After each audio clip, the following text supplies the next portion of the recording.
Olá, eu sou o Matheus, sou um dos pastores aqui da CB Vida e hoje nós vamos conversar sobre o livro do profeta Naum e Sofonias.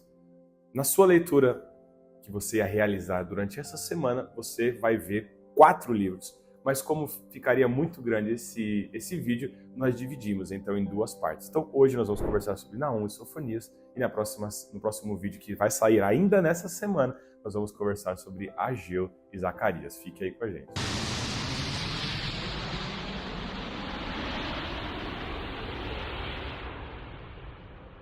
O livro de Naum.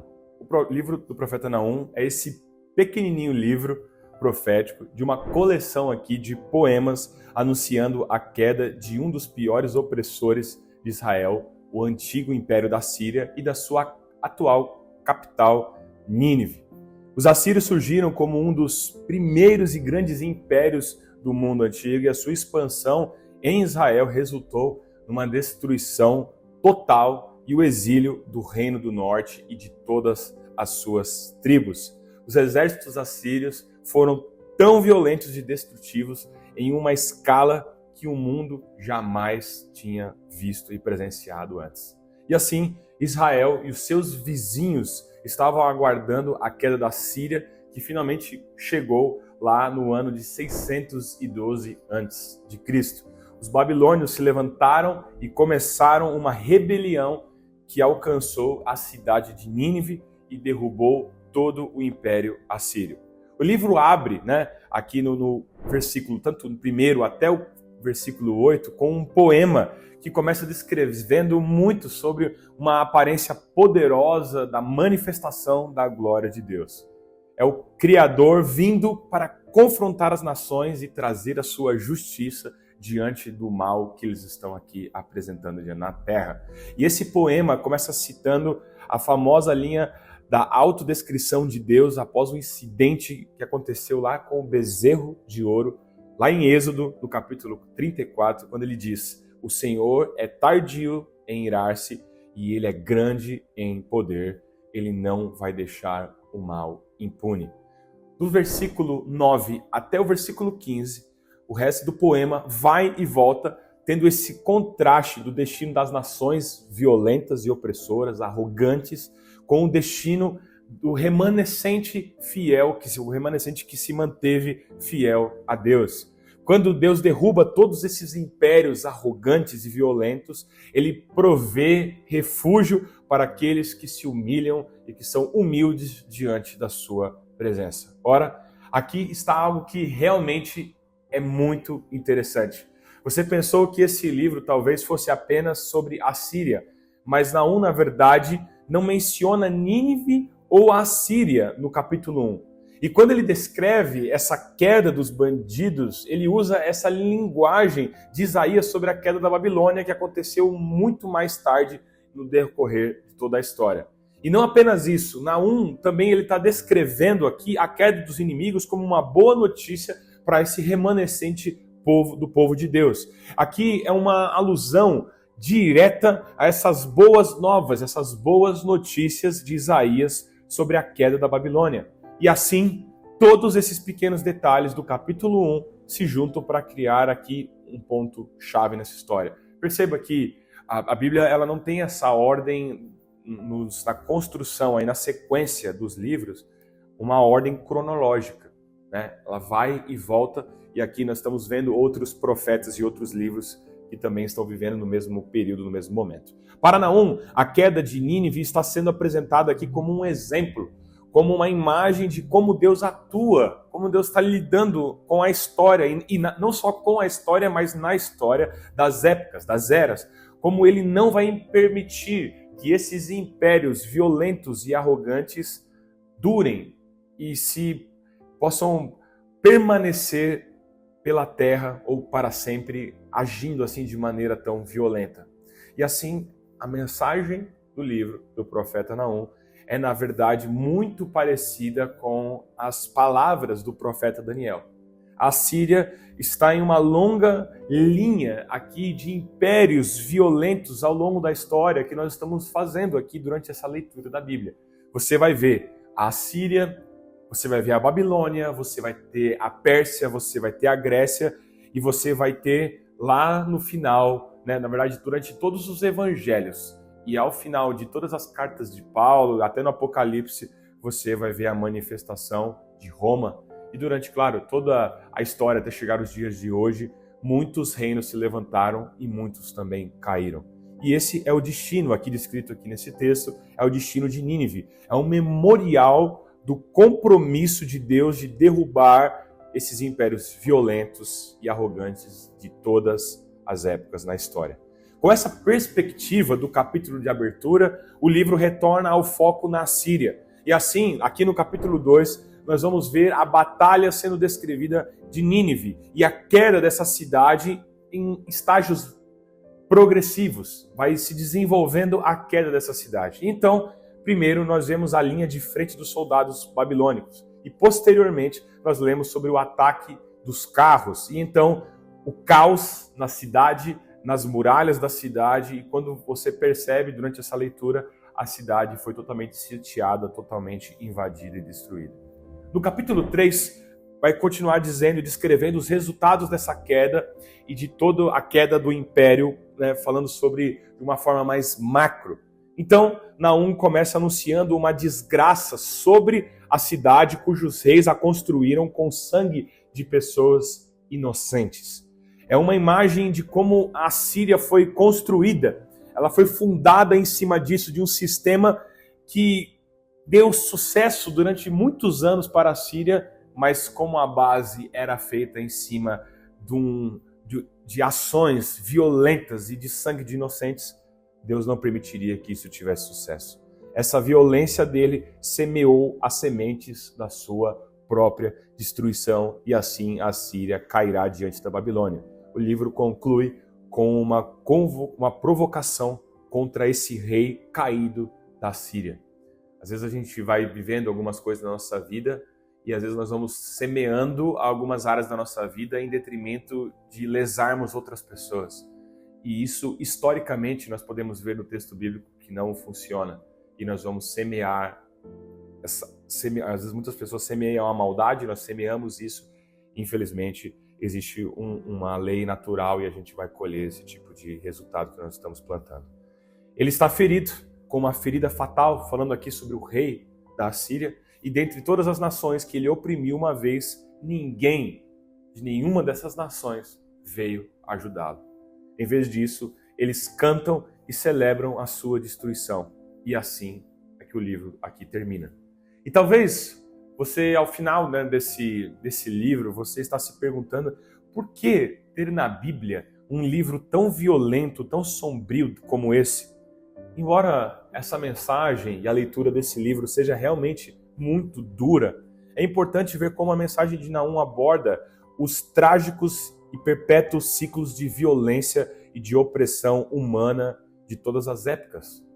A história humana está cheia de tribos, nações e povos, reinos, se levantando e usando da violência para subjugarem outras pessoas. Olha que interessante isso, né? Usaram da força para pegarem o que querem e fazerem o que querem, resultando nisso o quê? Morte. Sempre quando pessoas ascendem ao poder com o objetivo de usurparem e de conquistarem tudo e todos, milhares de pessoas inocentes morrem. Você pode estar pensando não em outros povos, em outros reinos, em outros países que se levantam ao nosso redor, ou talvez até nas guerras que nós estamos vivendo, inclusive no momento atual que nós estamos vivendo no mundo.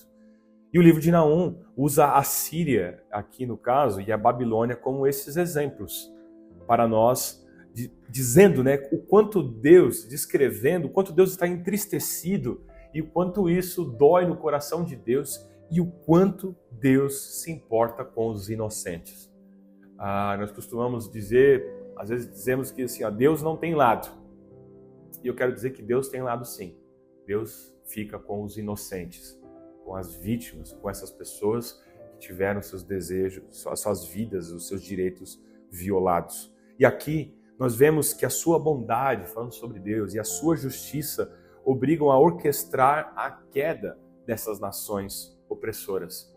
Aí você pode talvez estar se perguntando, poxa, mas Deus não deixa que as pessoas desenvolvam, façam suas próprias escolhas, mas existe um limite da expressão da maldade humana, e aí, quando chega nesse limite da expressão da maldade humana, Deus interfere. Nosso Deus é aquele que cuida daqueles que se refugiam nele e de todo o mal que apresenta aqui neste mundo. É apenas, por enquanto, toda a dor desse mundo. E assim, nós concluímos aqui o livro de Naum. Na sequência, nós temos o livro do profeta Sofonias. Sofonias viveu durante as últimas décadas também lá do Reino do Sul, de Judá. Foi quando o rei Josias tentou realizar uma mudança radical em seu governo, removendo todos os ídolos e restaurando o templo como esse lugar para apenas a adoração do Deus de Israel, o Deus de Abraão, Isaque e Jacó. Mas Israel estava muito longe do Senhor. A adoração a esses outros deuses de outros povos estava enraizado demais nos costumes, na cultura e na espiritualidade do povo. E acabou que o orgulho também do próprio rei Josias, o levou a uma morte trágica no campo de batalha, quando ele colocou Jerusalém em rota de colisão contra o reino da Babilônia. E Sofonias tinha previsto tudo isso que está acontecendo, tudo isso que você está vendo aqui. Ele advertiu esses líderes de Jerusalém durante anos e anos, e esse pequeno livro que nós estamos lendo é uma coletânea dessas poesias que resumem todas essas mensagens que ele liberou sobre esses líderes. E ele foi criado em, pelo menos, vamos colocar, em 3 principais partes. Na primeira parte, que está lá no capítulo 1, você pode acompanhar, vai se concentrar o dia do julgamento do Senhor sobre Judá e sobre Jerusalém.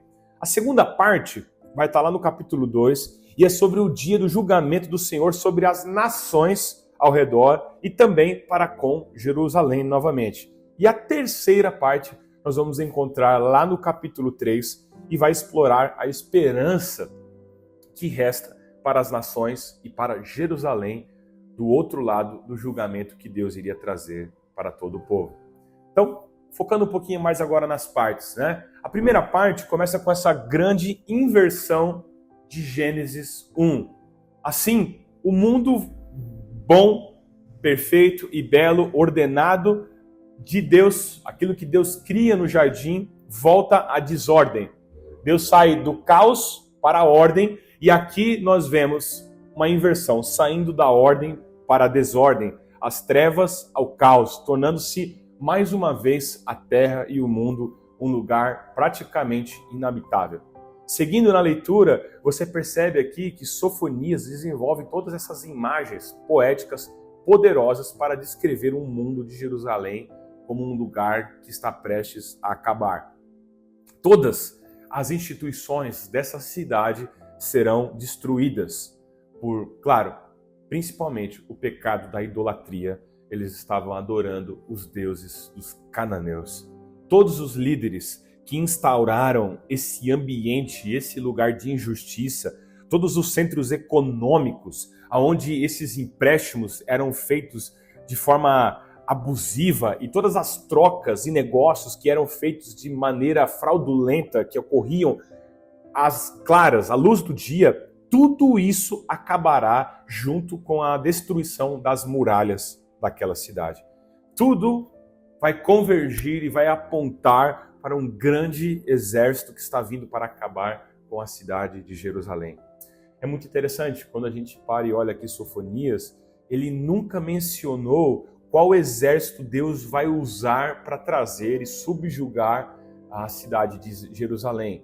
Mas nós vamos sabendo, nós vamos descobrindo pela leitura dos outros profetas contemporâneos a Sofonias, que esse exército é o exército babilônico. Mas Sofonias nunca menciona isso, pois ele quer destacar aqui nesse texto o papel de Deus em orquestrar a ascensão e a queda da cidade. A ideia aqui é que não seja a Babilônia quem trouxe o julgamento, mas é o Senhor quem está no controle disso. Então, a queda e a ascensão dessa cidade estão no controle de Deus. E, na verdade, isso daqui gera esperança para Sofonias, porque não é Nabucodonosor quem está no controle. É o nosso Deus quem está sentado no trono e está guiando os passos na história. Então, convida aqui Sofonias o povo a buscar ao Senhor, e ele diz que estes serão os remanescentes fiéis, esses que buscarem a face de Deus. As pessoas que poderiam ser poupadas caso viessem a se arrepender diante das suas decisões que foram tomadas. Na segunda sessão aqui do livro de Sofonias, ele amplia um pouco o seu foco para incluir as nações ao redor de Judá, assim também como os filisteus, os moabitas, os amonitas e também até mesmo os assírios. Ele acusa todos esses outros povos e reinos de corrupção, violência e de ter um olhar altivo, arrogante para as outras nações. E aqui também ele libera profecias e ele prevê que todos eles também cairão diante da Babilônia. É muito triste nós olharmos e vermos líderes, profetas, sacerdotes que andavam com Deus e serem ao mesmo tempo pessoas tão corruptas, tão violentas, tão agressivas, tão más, tão afastados do seu Deus, que Deus, olha que interessante, de tão longe da presença de Deus, nem Deus mesmo nem os reconhecem mais como seu próprio povo. Eu arrisco dizer que as pessoas, quando conhecem a Deus e se afastam de Deus, elas se tornam piores do que as pessoas que não o conhecem. E assim, essa sessão termina com a decisão final que Deus tomou sobre essa nação. Ele diz que vai reunir todas as nações, incluindo Jerusalém, e vai derramar a sua justiça. E assim, nós chegamos à terceira e última parte, com uma grande surpresa.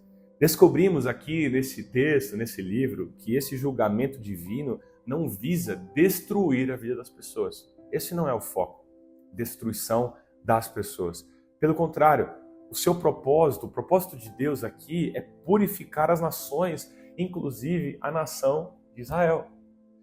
Deus diz que ele vai curar, o desejo dele é curar e transformar as nações rebeldes em uma única só família.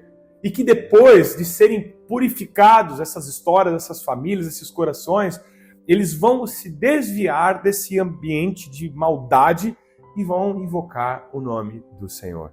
Essas imagens que nós estamos vendo aqui, elas estão apontando para o cumprimento da promessa que Deus fez lá atrás a Abraão. Lembra disso na nossa leitura lá em Gênesis, no capítulo 12, que Deus encontraria uma maneira de abençoar todas as nações, inclusive Jerusalém. E essa promessa de Gênesis 12, ela vai se cumprir lá na frente, na vinda do Messias, que não há mais grego, nem bárbaro, nem mais gentil, todos nós somos uma única família em Cristo Jesus. E a conclusão do livro concentra-se nessa restauração dessa cidade. A presença de Deus agora está na cidade restaurada, junto com aquele remanescente que permaneceu fiel, que se humilhou e que foi transformado pela misericórdia e pela graça de Deus. E eles são chamados aqui para se festejar, para cantar, para se alegrar. Então, nessa imagem impressionante, nos é dito que Deus é um poeta que também quer cantar e nos chamar para a sua dança e para os seus momentos de alegria. Deus viverá entre vocês, viverá entre o povo e comemorará junto com vocês, junto com os cânticos de alegria. E assim o livro termina com essa mensagem de esperança. É o pequeno livro de Sofonias, contém imagens belíssimas e interessantes e intensas também da justiça e o amor de Deus entre todos os seus profetas. A sua justiça é sobre essa paixão em proteger e resgatar o seu mundo do horror, do mal e da maldade humana, de sua violência. Deus, grave isso, Deus é a esperança futura do nosso mundo caído e fraturado. Finalizamos aqui o livro do profeta Sofonias. Bom, chegamos ao final do livro do profeta Sofonias. Eu fico com você aqui para o restante dos outros 2 livros ainda dessa semana.